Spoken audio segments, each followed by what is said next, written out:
Now, Catherine and I are going to chat to a very special guest. The latest guidelines for community sports in New Zealand are set to allow athletes to, wait for it, yes, self-identify with whatever gender they desire. That means trans athletes will be able to participate in grassroots sports based on nothing more than a self-declared identity, and they won't be required to provide any proof or explanation. Sports New Zealand's website reads, transgender people can take part in sports in the gender they identify with. It does not ask people to prove or otherwise justify their gender, sex or gender identity. Save Women's Sport Australasia spokesperson Ro Edge joins me now and joins Catherine and I. Great to see you, Ro. Catherine, of course, is well known here in Australia for the magnificent fight for Save Our Women's Sports Australia. You've had a similar fight in New Zealand and it ain't going too well. Tell us about it, Ro. No, unfortunately, it's not. It seems to be a day for bad ideology, doesn't it? This week, unfortunately, Sport New Zealand decided to prioritise ideology in males over women and girls. So now not allowing a trans-identifying male into women's sports is a form of discrimination, even though we actually have a section in our Human Rights Act which was specifically put there to protect the female category. So it's absolutely madness. A club now can no longer refuse any male who turns up and wishes to self-identify into the female category, even if it's just for the purpose of that sport. And if any female complains, it would be a bullying and harassment charge, and there is actually a disciplinary action that can be taken.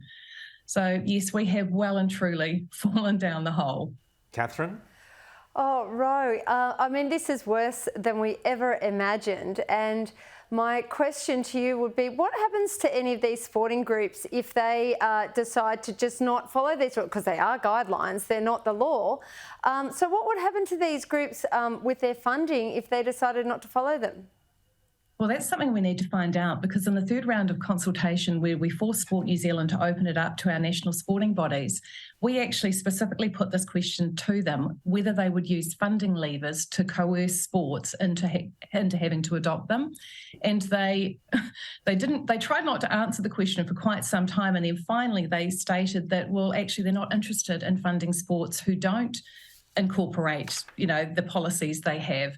But Raylene Castle, who is the CEO of Sport New Zealand, came out this week and said, oh, no, they're just guidelines.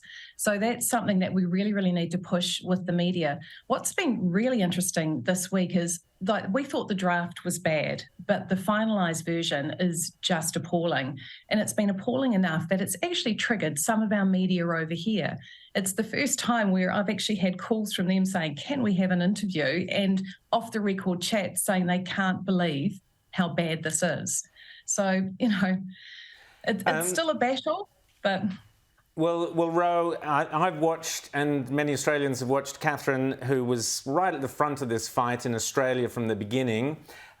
She took it on. She suffered the most outrageous abuse, defamatory comments, slandering, threats to her and her family. Absolutely disgusting. Have you had similar things? And I was going to ask that, but also you do have to have that person, that first person to fight, that other women then gather around and other girls and go, yeah, we're going to get behind this. Is this the experience you need in New Zealand? Yeah, look, I haven't put myself, I guess, up in a public position like Catherine did, and it was just appalling how she was treated. And she is so on the right side of history on this. And, it's being found now. But, yeah, it's just challenging. So many people now are so scared of speaking up. One journalist I spoke to the other day said, we all totally agree with you, but we're stale pale males, so we can't say anything. Everybody thinks that they can't speak up about this, and so they don't. They're all too nervous about a backlash. But if we don't all speak up and get brave, this kind of crap happens. So, Catherine, what advice can you give Ro, or what suggestions would you say to New Zealand viewers how they can help Ro in this fight? Is it too late? That's one question. No. Good. It's never going to be too late. So Ro has a daughter who's an athlete. I've got 3 little girls, and we have to stand up for these girls who are coming up through the ranks now. But what I'm fearful of, Ro, is that this is transgressing safeguarding. It's also, they're going on about inclusion and wellbeing, but they've given no thought to the women and girls, even to the point of sharing accommodation and overnight situations. So, I mean, do you get the feeling that it's going to take, someone being injured or worse before they actually listen to us? And that's the really gutting part, isn't it? Like, why should it take that? What was interesting is in their feedback document they put out with their guidelines, it actually included the concerns we raised, but none of them were addressed in the guidelines. They just completely ignored them.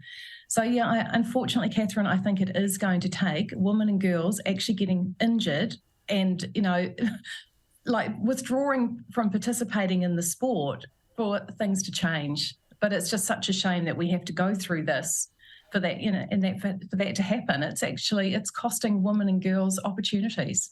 And isn't it also the case, Ro, that once it kind of kicks in at the community level, it filters up to the elite level, and this spreads, doesn't it? Yeah, but what is community sport? Like, in reality, community sport is everything up until you represent your country. I went to watch my nephew on Monday and he was playing in the under-14 tennis nationals. The best young tennis players from around New Zealand, that is community sport. So we are talking the majority of sport in New Zealand. But, it's not just about our elite athletes. It's also about social sport and people like young women self-excluding from sport because they're not comfortable sharing changing rooms or playing sports with male bodies. And that may be because they're Muslim or conservative or they've been the subject of sexual violence. So, we're going to have a massive issue with self-exclusion as well. Ro Edge, you're doing a brilliant job there, and Catherine offers all her support and advice. We've been through this fight. You can win it, so keep going. You will win because common sense ultimately must succeed over mad left-wing ideology, in my opinion. Let's hope so, Ro. Catherine, thanks so much.